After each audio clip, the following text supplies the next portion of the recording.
Sama ada tahu atau tidak mahu ambil tahu, sikap segelintir rakyat Malaysia yang tidak peka kewujudan fasiliti untuk orang kurang upaya OKU menggambarkan kesedaran dan kepedulian masyarakat dalam isu dan nasib golongan itu masih rendah. Apakah rasa empati dan belas ihsan semakin terhakis ataupun kurangnya pendedahan kewujudan fasiliti khas OKU? Laporannya dalam segmen Turun Padang bersama wartawan Faiz Rais. Cik, tahu tak pasal laluan teknikal ni untuk apa? Ya, laluan ni untuk orang yang ada kurang upaya penglihatan. So laluan ni macam untuk orang buta lah, orang kurang upaya. Itu reaksi orang ramai yang kami temui di Ibu Negara berhubung pengetahuan mereka keberadaan laluan timbul ini yang diwujudkan untuk panduan pejalan kaki OKU penglihatan.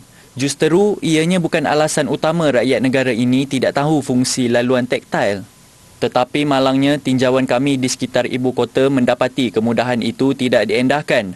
Ada yang meletakkan motosikal menghalang laluan berkenaan. Tidak kurang juga peniaga yang meletakkan meja makan atas laluan taktil. Laluan taktil ini bertujuan bagi membantu dan memudahkan golongan OKU penglihatan supaya dapat berjalan dengan lebih selamat di kawasan-kawasan awam. Walau bagaimanapun, jika laluan ini terhalang, bagaimana mereka mahu gunakannya? Saya rasa mungkin akan ada macam poster ke apa untuk bagi macam papan tanda ke untuk tahu benda ni untuk orang yang ada masalah penglihatan untuk gunakan laluan ni lah. Saya harap semua masyarakat semakin peka lah sebab kita yang ada mata ni gunalah. Kalau orang yang kekurangan ni kita bagi mereka rasa lebih sebab kita ni sama-sama kan, satu kita guna jalan ni sama-sama. So kalau kita ada kelebihan, kita bagi yang kekurangan tu rasa lebih lah. Ada juga berpandangan segelintir rakyat tidak biasa atau didedahkan dengan kemudahan buat golongan OKU selain parkir, tandas dan tempat duduk. Mereka perlu lihat sekeliling lah. For example, kalau cash center ni, saya rasa semua orang akan aware lah. Kalau orang luar pakai cash center, mungkin dia nampak itu benda baru pada mereka. Tidak menolak pendapat itu, golongan OKU sendiri akui rata-rata rakyat negara ini tidak ambil maklum kewujudan fasiliti khas lain buat golongan istimewa itu.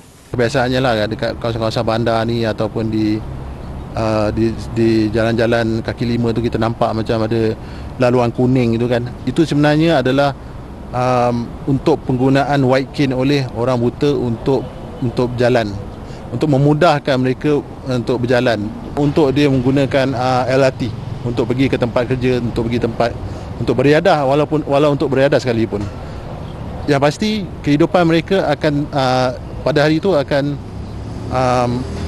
terkendala semata-mata kerana ada pihak yang tak bertanggungjawab yang halang laluan mereka.